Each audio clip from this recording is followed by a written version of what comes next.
Hello and welcome to today's COVID update. It is May the 4th, 2020. May the 4th be with you. So I'm changing things up a little bit today. I still want to go with the good. We'll jump in right into that. People are fed up. They're starting to realize that their rights and liberties have been stolen. Please don't misunderstand this. I do not believe stolen under the guise of a fabricated fear. I can truly understand erring on the side of caution back in the first 3 months of the year. However, this is the First Amendment to the Constitution. Amendment 1. Congress shall make no law respecting an establishment of religion or prohibiting the free exercise thereof, or abridging the freedom of speech or of the press, or of the right of the people to peacefully assemble, and to petition the government for a redress of grievances. Nowhere in that statement does it say except for in times of crisis or viral outbreaks or pandemics. The reason it's in there is our forefathers knew that our political class or our ruling class would try to use every single situation to take away the power from the people, from the individual, and put it back in the hands of the government. We've been fighting this since they gave us the republic. Hopefully we will be able to continue the good fight and win. So yeah, the governors that shut down states have overstepped. They have taken away our First Amendment rights and have taken away the freedom that defines us as a country.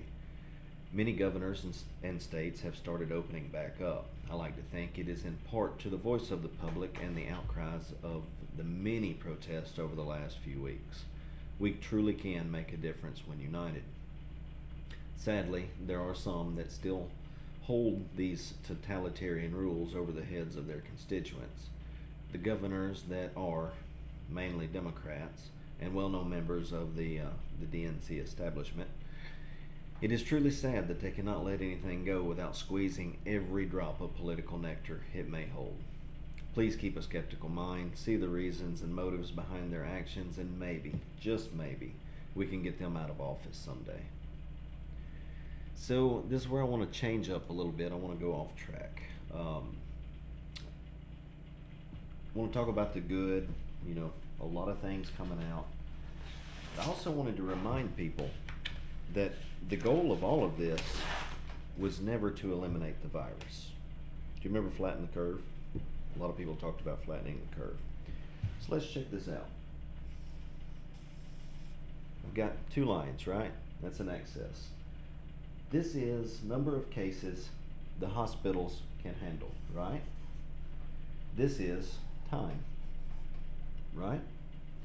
So we were told that this is the level. That's what the hospitals can hold. We have to flatten the curve below that level. Cool. We complied. We did a damn good job. We did too well a job. We got the curve looking like this,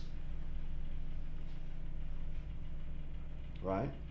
No chance of hospitals being overrun.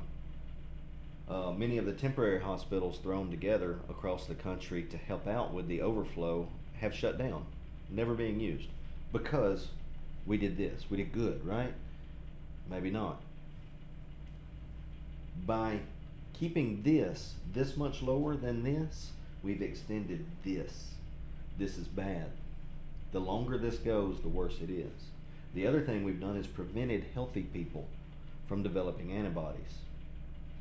So when this reemerges, it's going to be way up here because nobody has any immunities built up to it. Not only do we not have immunities built up to this, but we've destroyed our immune systems by staying out of the sunlight, staying out of fresh air, disinfecting everything. Our natural microbiome on our skin that helps protect us in the day-to-day, gone. We've killed it. Our immune systems are used to interacting with thousands of germs, thousands of bacteria every day, all the time. They're ready, they're primed, they're ready to keep us safe. That's what they do. Through diet, exercise, health, some medicine, we're pretty strong. As a species, we've made it some 300,000 years now. We're pretty good at this. We know how to adapt and overcome. But we've sat inside for a month. We've avoided contact with people. We've disinfected everything in our homes. We have made as close to a germ-free environment as possible, and our immune systems are getting weaker because of it. I'm a redneck from North Mississippi, but all of this is out there in the scientific world if you feel like doing a little bit of research. Now, where we should have been is right there. We missed. We did too good. We flattened it out too much, right? So now we're starting to open that back up. We see things opening back up, and I'm a huge proponent of this. We need to open back up. We need to protect the vulnerable, the elderly, people that are already unhealthy, underlying conditions. We absolutely need to protect them. The rest of us need to get back to work. And I see a lot of people, well, you're going to see an increase in cases if you open back up too soon. Yes, absolutely. We need to see an increase in cases. We have to. We can't all stay down here. We can't just live inside and hope that this goes away. It's not going to. Did the flu go away after 1918? No. We've adapted. We've learned to live with it. It's what we do as a species. It's what we have to do. So we need to be here, not here. As we open up, are the count case going to go up? Yes, they absolutely are. Which brings me to my next point. Next thing I want to talk about real quick. Most all studies are showing that it's already extremely widespread. I know this is conspiracy and completely anecdotal, speculative, whatever. It's opinion. You can pretty much walk down the street, any street, and ask somebody, hey man, what do you think about this virus? Shit, yo, I think I had that like back in November. I had the flu, but they never could test positive for it. Well, that might actually be true. Studies out of Santa Clara, studies in Los Angeles, studies in New York, studies in Italy, studies in Germany, studies in Sweden and in China are all pointing to the fact that this is much more widespread than we originally thought. Of course, I'll have the links to a few of these articles in the description. Please read them. Feel free to do your own homework. I think everybody should be as informed as possible. But the way it's looking is somewhere around 50 times more people are infected or have been infected than previously thought. And I want to take a minute. I want to show why that is so important. So let's flip over here. Right, this is where we're at right now in the world. There are this many cases, active cases. This many people are in mild condition, and that's a really good thing. So what does that mean? That means that 98% of people that have the disease right now are in mild condition. They're not dying. These people are in critical condition. That's kind of sad. Let's check it out.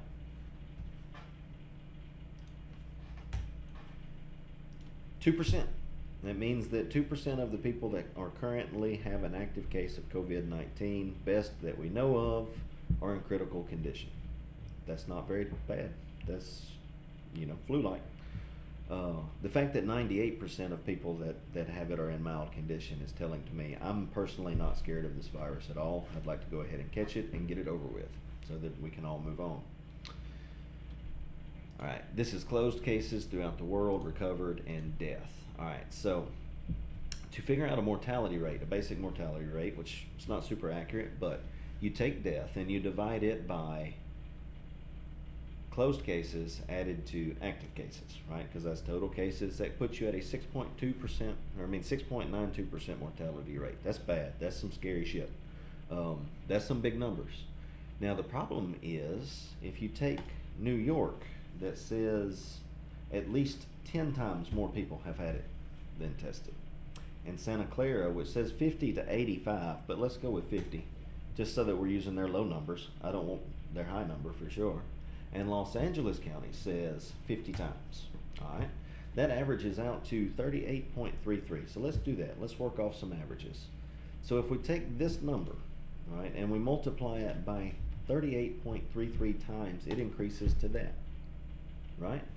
So we're not going to include closed and recovered cases in this because we know that without a doubt these are recorded cases. They have been in a lab, but we do have to add them in for mortality rate purposes. So let's take the closed and the recovered and the dead and add this number to this number. And that gives us somewhere around the actual cases throughout the world. Cool, right? And that's, of course, it's based off of studies. It's speculative, but it is as good a means of figuring this stuff out as their first 2 million Americans are going to die. You know. Alright, so let's figure some mortality. First thing we need to do is take the number of dead. And again, we're going off this. This is death certificate information. So we know this number, if anything, is inflated on the high side, right? And we are going to divide it by this number, which, you know, hopefully we've taken out a little room of error. That gets us down to a 0.29% mortality rate. That's flu level, less than 1%. That's great. That's where we need to be. If you notice, I built a sheet to kind of do the same thing through here. So you take all these off. This is just United States numbers here. This is worldwide. I'm sorry, I should have clarified. This is worldwide. This is United States numbers. Right now, here's our active cases. Here's our death. 5.74% mortality rate. Scary as hell. Truly bad. Except for New York found out that 10 times more people have had the virus than reported. Look where we went. Santa Clara speculates that 50 times. And remember, they're the ones that are 50 to 85 times. I'm using their low number. Look where that put us. Los Angeles says 55 times. Look where that put us. Right? I'm not a conspiracy theorist. I don't know if this was invented or in the lab or put out to destroy the economy. I do not think our Democrats are using it, put it out to destroy Trump. They're definitely using it to try to destroy Trump. Trump's using it to try to get votes. Political parties use anything at their exposure. So I'm not saying that this is man-made. I'm not saying that it's invented. I'm definitely not saying that it is not real. It is absolutely real. What I'm saying is it's not that damn bad. And we need to move forward. Everything is pointing in that direction. My problem is, and I'll use Edwards as my first example, John Bell Edwards, the POS governor of Louisiana. Why do we have a problem in this country to say, you know what, the information I had was wrong, and now I have better information and I need to change direction? Why is that frowned upon? To me, I find it a highlight. If I have an employee that realizes he's beating a dead horse and moves on and tries a different approach, that's a sign of ingenuity to me. That's something I'm looking for in people. It's something I would love for my elected officials to have. When the whole world is starting to figure out, hey look, this isn't as bad as we thought it was. We need to approach this in a different way. Why are our Democrat Party member governors not standing up and saying, guys, we messed up a little bit, sorry, let's open up. Let's start opening up slowly. Let's let restaurants open up at limited capacity. I'm not even for that. Let's open up. Let's protect the ones that need to be protected. We need to protect the elderly. We need to close off nursing homes. We need to close off mental institutions.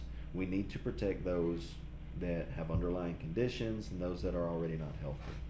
You know, a friend on Facebook shared an article the other day of a black man that died in the New Orleans area. And I feel truly sad for his family. I do. I hate that he died. He died of a heart attack while suffering from complications with COVID-19.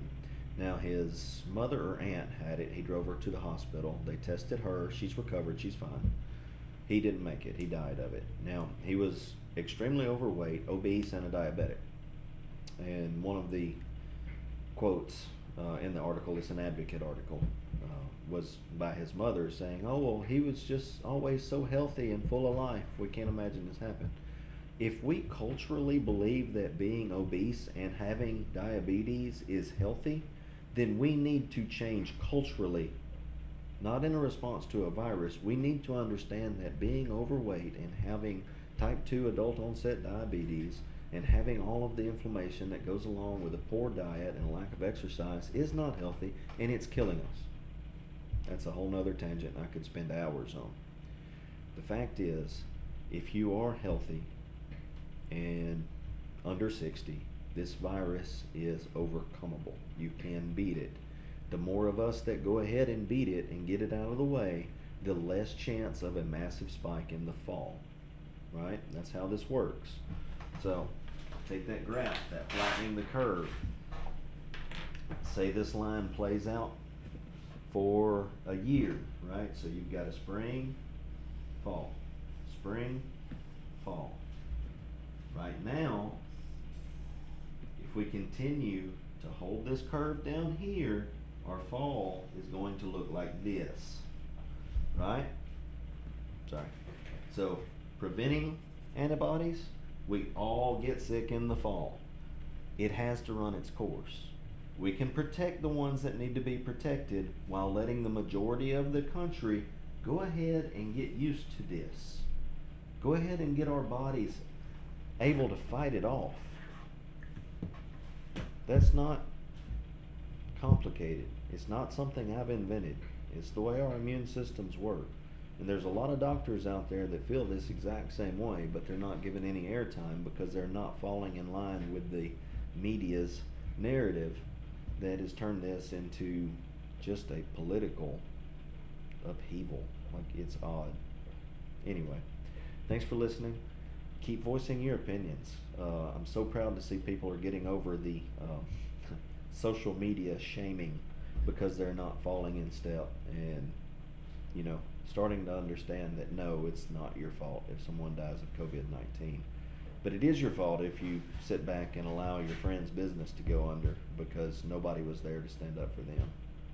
Anyway, keep fighting, join or die, be American.